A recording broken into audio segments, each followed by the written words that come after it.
Hello and welcome to Dime to Diamonds podcast. I am Suzanne Porske with Phoenix Financial Group. I am joined in studio today by Sharla.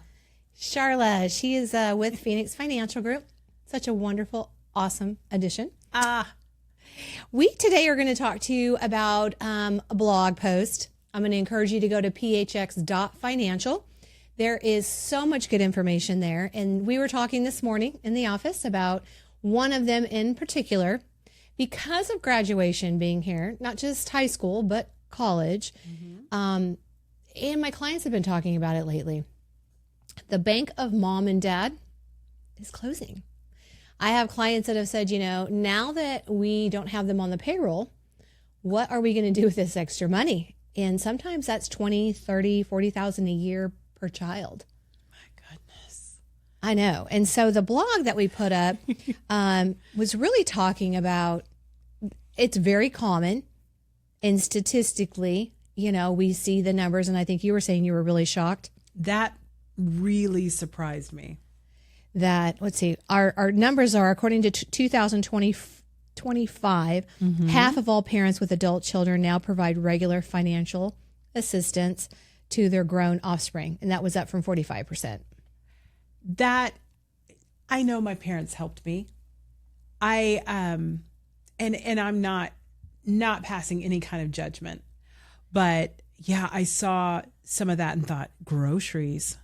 Yeah. They're helping their kids with groceries. 83%, the most common areas of support, groceries. 83% of parents help their children with groceries. And what just knocked me down about that was I have kids that have graduated high school, and I can see where I could make a choice or two that could put me down that road. And I would like to empower myself and know what to do so I don't go down that road. Maybe make some boundaries, maybe boundaries with myself to begin with, and then boundaries with my kids so I know what to do. I think it's the end goal too. It's, even before my kids were at college age, why are you going to college? I didn't have the luxury. I had a single parent, and she said her donation would be books. She would pay for the books, but then I had to return the books so she could get money back at the end of the school year in college. Other than that, I was on my own. And so, I didn't have any other way. There wasn't even a discussion. That's pretty much what I had. Right? They're just like, go for it. And then you fast forward to me now. Yes, because I like to be able to help support in the extra things, but I have, and most people do, you have a couple different kids that have different personalities. So I think you got to understand what the end goal is. We want to provide an addition, provide a very healthy, well-balanced adult to society. Yes. That can stand on their own. This is kind of funny, but not an entitled twit, not, somebody that you've not shown them the way. And yeah, so it is. And that's kind of where the blog was when I was going through over the numbers and we were putting it up there. Just, it's already an emotionally charged season because, they're flying the coop, maybe. I don't think there's as many basement babies as there was. We had it seemed like for a few years that you had some failure to launches. Okay. Yeah. Oh, my kids. My son and my daughter are both. Yours were out before she graduated. They're out. Yeah. I have a fiercely independent daughter who, as soon as she's graduated high school and she's out. Right. And she just wants to conquer the world. Right. But yeah, she does. Knock, knock. Hey, mom. Ring. Hey, mom. Can you help me with this? Can you help me with that? And I want to help. Right. And so I have, but right. Where do I stop? And where's the boundary? Where is it good and where is it bad? Is so independent on the person. You are so well balanced, you and Matt, that I feel like you would know if you're being a crutch or being used. And he helps me. Well, yeah, and that's what's good, because they're like, yeah, pull the reins back, because we're mamas. Yeah.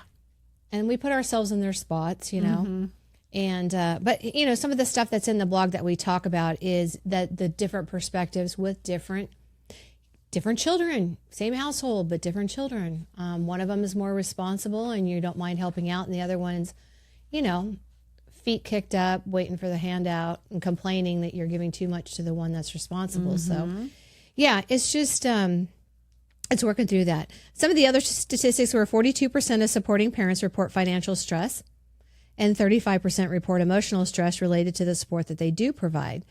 And I do see that. I had a lady come in and she said, my son can't know that I'm going to need to file bankruptcy because I've been helping him so much. And I go, so I know your son, and he would be devastated, but you haven't said anything this whole time. Like, he deserves to know. He does. That you're footing all these bills and doing all this for him. He is a completely able-bodied person, and so he may have got an extra job or done something a little different if you would have been more honest with him and not shouldered that. And like I said, we find here that people regularly come in to retire and they've taken that huge hit in their retirement because they've been giving it out to the kids. Well, and I'll tell you, when we were talking about that in the office, it came up about your parents paying for their retirement. And also in those statistics, right? It came up in the statistics that a lot of people will pay for their kids that are adults that have graduated college, and they'll put in more money to support them than they will for their own retirement. Right. I didn't even think about my parents preparing for retirement. Right. That was never a thought in my mind. Had I known that, I probably would not have asked for help as much as I did when I was a young adult. Right. Well, and that's true. You're thinking about yourself, not thinking in the end goal. So in case any of my family's listening, I want to retire at 65. Not that I'm not coming to the office every day, but no, but it's true. It represents one of the biggest cash flows out I see. And I had somebody the other day, they want to retire 60. He's 6. I think they're both going to be 6. They're both 64. They're both going to be, one's turning 65 this year and one's next year. They have student loans for their children. Oh, wow. For their children that are becoming doctors. Oh, graduated. My goodness. And that's just a typical thing that most adults know that they have to pay for. They're paying for student loans. Yeah, and so we looked at the balances. Yeah. Right, and when they can retire and when they want to retire, and that's one of the largest bills they have that they need to get paid off. They should get paid off before they retire. Is for their children. Okay. So it's one, okay. As long as it's part of the plan, we can. Right. To each his own. I mean, everyone has their own plan and their own way of doing things. It's a good investment if you have a good relationship with those kids, because they're going to be financially well off, if they're like these, the girls are doctors, they've they should have just graduated last weekend. So, also in the blog, we talk about, graduation creates a natural opening for conversations that might otherwise feel awkward or premature. The transition from student to working adult is a moment when both generations can just kind of sit together and talk about it.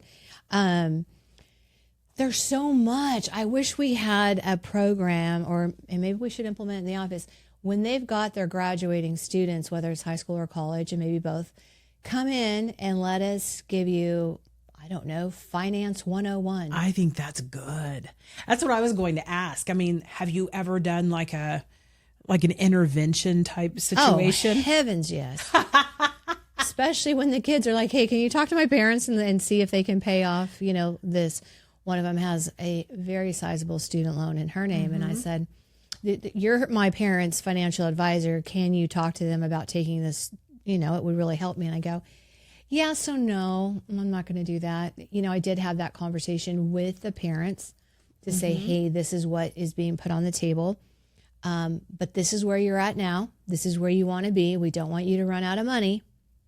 there's not that, like you just said, you never thought about that with your parents. No. So this is my recommendation. It's completely non-emotional. I'm not a part of either one of that, but as your financial advisor, I would not take that $120,000 of working capital that we're earning interest and drawing a paycheck off of, pulling it out to pay off a student loan. You know what I mean? That just doesn't make financial sense at this point. When they now have a degree, they can make lots of money. And they're in their accumulation period where now my clients, a lot of them, we're making that last for their generation and the one that's coming. You know what I mean? So it's different. Also, to talk to the kids about the importance of investing, looking at that paycheck, automatically taking whatever, just explaining the benefits. That's what I wish I could do. Let's get the people in here, the kids in here, and say, now you're going from school to getting, a job. We need to talk about life insurance with you, because if if you pass away, most likely, it's going to come out of somebody's budget. So let's get you covered. And then they're so young. Yeah. It's really inexpensive, $10, $15. And then medical directives and a durable power of attorney, just in case anyway, for anything. There's a chance anything can happen. Right. I'm not to take care of that so young, and to have that peace of mind, and to have that building. Also. Right. Yeah. Just giving them the rundown. And then this is what retirement looks like. This is what, if you put it in now.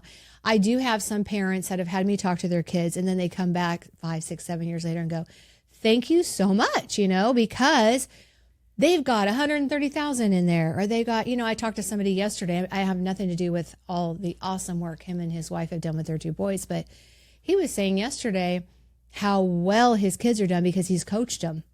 Hey, when you get your first job, start putting money aside in that IRA. And here's the difference of an IRA and a Roth. So these are the times to have those really good conversations and communicate all that. And I don't know if it should come up from the parents to the kids, but to communicate that they can't continue to provide without jeopardizing their own retirement. Mm-hmm. And if you can't, that's where people like us can come and have that conversation with your adult children and just say, in order for them to stay independent, hint, hint, not move in with you. We've got a plan, and we're working the plan, and and continue. Kids are going to Suzanne Porske camp. I'm just telling you right now.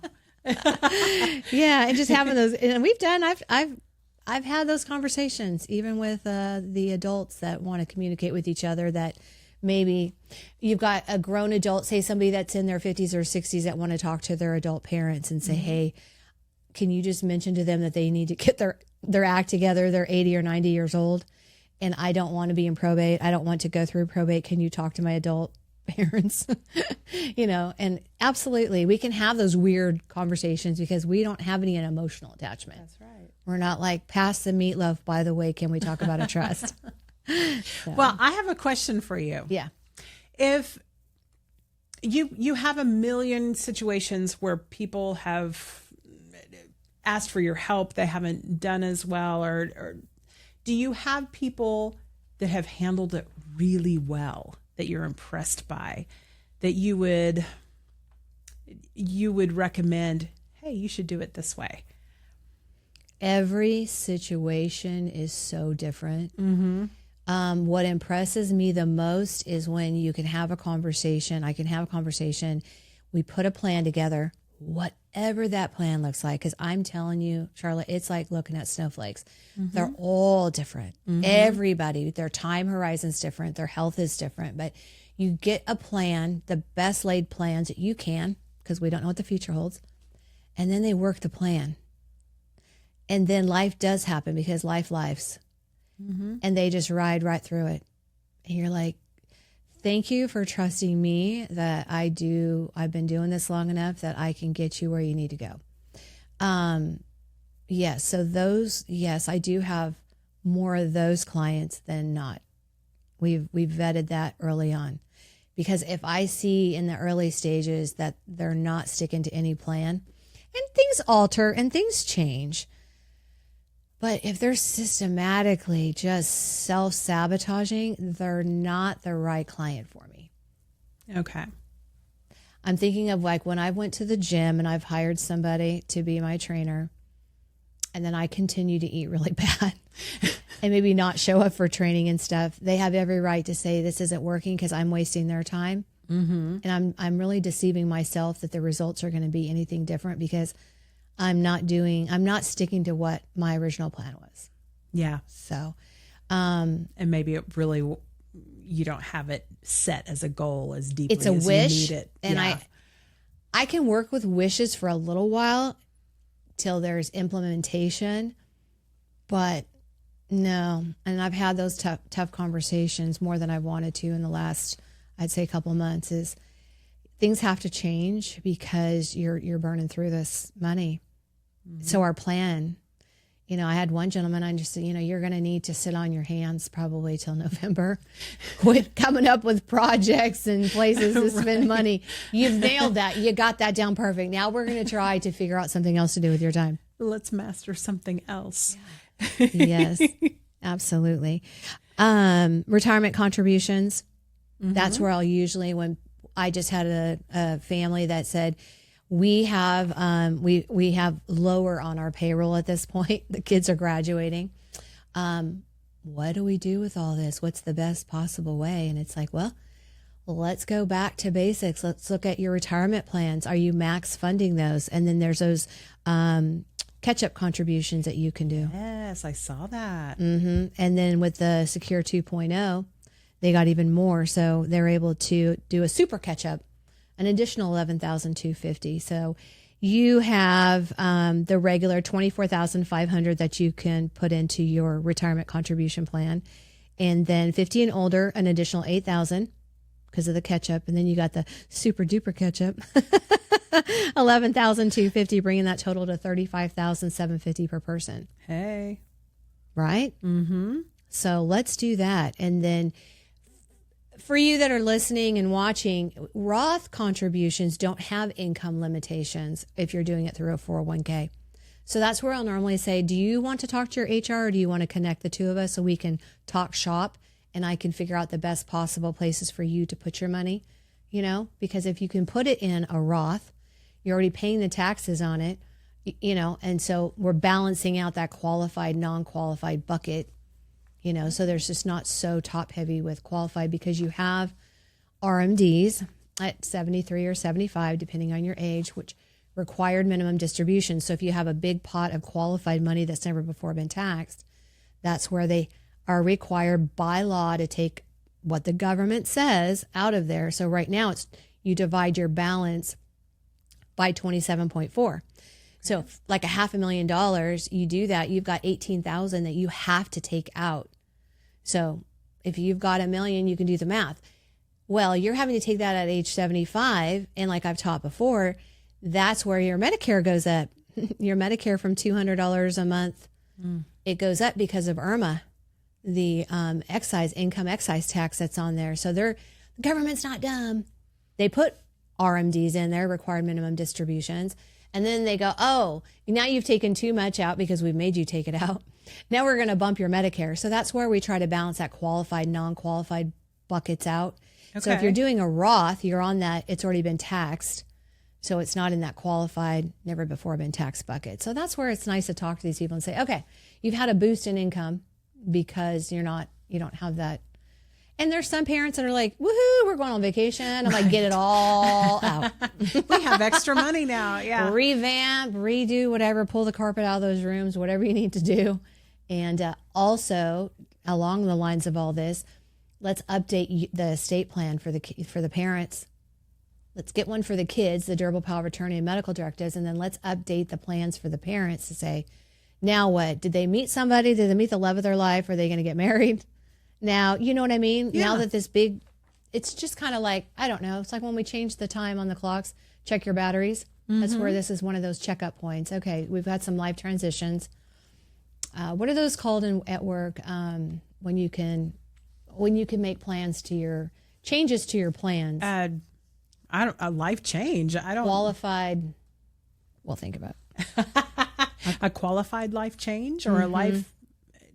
It's right there on the tip of our tongues. Qualifying event. There we go. Qualifying This is event. a qualifying event. So, Okay. so that there's when someone passes away or when somebody retires or, a natural disaster, there's a qualifying event. This is a qualifying event. Your kids are now moved out. You've had this big influx possibly of cash coming back in. So let's take a 5 minutes, 10 minutes, 15 minutes, have a conversation and see where we can put that back in, make it Build some strategically work. strategy. Yeah. Okay. Do you have other questions? Well, the one that I have down here is, was there a client conversation that inspired the article? No, it's just that time of year. Yeah. Where they're coming in and they're saying, okay, let's rerun some numbers. Mm-hmm. And I'm all about the stories. I want to know the stories. So I'm trying to think of this couple last week or a couple weeks ago. They've got 3 graduating. All at once. Yes. Triplets? And, twins and just one that's like, hey, graduating at the Yep. same time. Yeah. saying, okay, let's do this thing. And so those conversations were, okay, one of them has a significant boyfriend in their life, wants to, graduated medical school, wants to get a place of her own. Should she do it alone? Because, he's not working, hasn't for 9 years. 9 years. And what's the thought? So we had a conversation about that. It's not in the state of Oklahoma, because in Oklahoma, you can have a common law marriage if you've been at that house you've had the same residence, not house, same residence for 4 weeks? Okay. Actually, if they stay 4 consecutive nights. Wow, I didn't realize. If they have mail going to the address. Okay. There's those kind of things. So if boyfriend did move in and just took up camp, it would be tough to have him removed. So it's like being diligent about that. Okay. Also, where in our plan that we have to retire, where can we put this influx of cash that we'll have?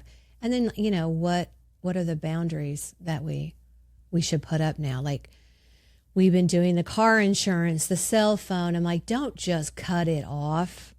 But like we were saying, we've got our men in our life that kind of help balance us out. I'm like, yes, don't cut them off yet. Thank goodness. Yeah. But I get it. Those things are real life stories. And, we have Nathan in the office where he is engaged. And I think he talks about he would have gotten married because he just graduated, but his fiance is got another year of school. And her family said, okay, get married, but then you're going to take on the school debt stuff. And he's like, so next year looks great. And I had that in a family member that wanted to get married, and the parents said the same thing. Okay, then you're going to take on all her school debt. And the family member said, but I don't want to. And they go, well, that's what comes. That's the package deal. So wait till she's out of school. Good. It gives you a little more time to prepare and to wrap your brain around what's about to happen. And I think that's good. Right. Yeah. So, I think it's having those courageous conversations with the kids saying, just so we're aware, and I think you were saying this with people that write down how much you're spending on gas when you're carting your friend around. Yes. Maybe write down the cost of the phone bill that we're paying for when the kids are going to get ready to leave. Car insurance, utilities or whatever expenses, just so they're prepared. Not scared enough to not leave, but prepared to start backing off and letting them. I was very, very, very blessed. Both mine definitely left and took care of everything. And I remember going to my oldest, his first apartment, and it was dark, so you turn the lights on, and it's like, do you need the lights on? Like, yeah, it's dark outside. Backtrack, turn that back off. And then where's the bottled water? And do you know how much that is? It's like $3 for 24 of them. Like, yeah. It is. Those half drank bottles you left, I know exactly how much those are. No, he didn't have his bottles of water. We had to get out of the faucet, and I'm like, ooh. And I remember saying, hey, let me take you to lunch. He said, no, I don't want to get any bad habits. I'm on my own. He was in another state. I'm on my own, and I've got a system, and I'm working my system. I'm like, okay, do not let me interrupt you. Good deal. Yeah. And same with my daughter. uber responsible. Yeah. Like, hey, let me pay this. I could pay it. I know you can. Yeah. But please let me, can I just donate to, like, Yeah. like, My don't steal my kiddos are super independent. They're still learning that responsibility part. And so I think it's a good time for me to set the boundaries kindly. Right. It's not to a point where I'm like, look at what's happening. Oh my gosh. But it's it's at a good time where I can say, okay, this is what we can do. And Right. this is what we can't.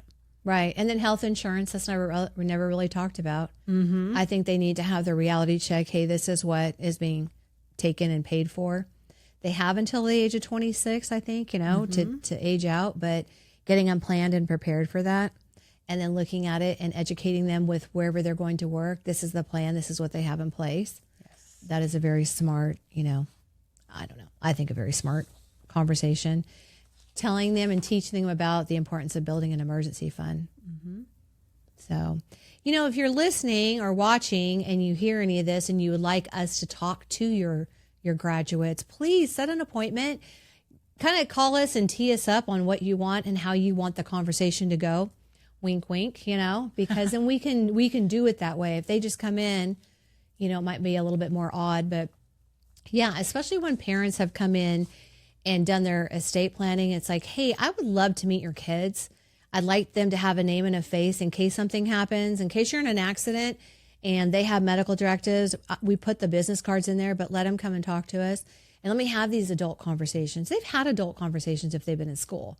They've had professors. Oh, and, yeah. and stuff like that. And the one person knew that they could call you and maybe not have the best idea to say, hey, tell my parents to pay for my student loans. Right. But they knew that they could approach you and they could talk to you. Right. They trusted you. Right. So I think that's good. I think just to have someone out there that they know they can call. Well, that's what I was like. I'll be your bad guy. Tell them, hey, we need to talk to our financial advisor because we have a plan that we've got in place and we're working the plan. So let's all go sit down and talk and see how that works. I'm trying to see on the statistics here.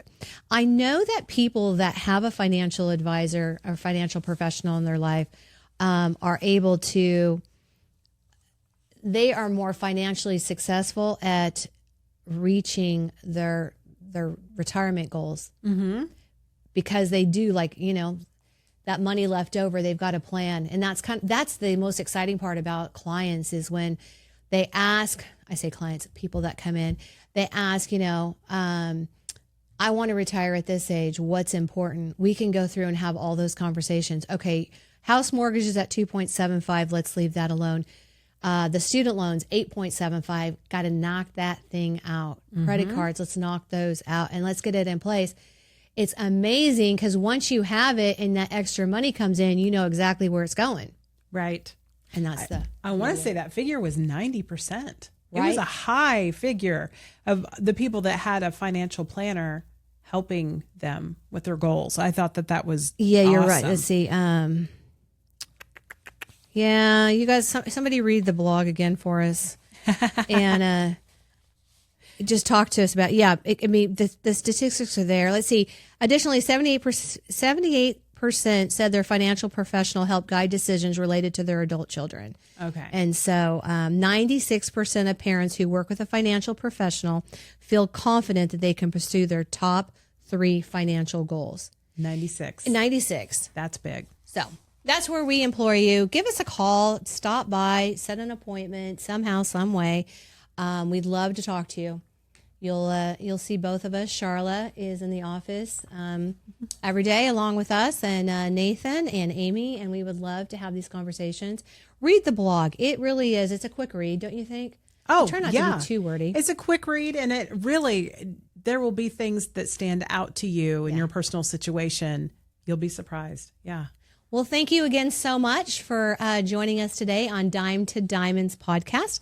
I am Suzanne Porske with Phoenix Financial Group. I am Sharla Victor with Phoenix Financial Group. Have a great day. Talk to you next time.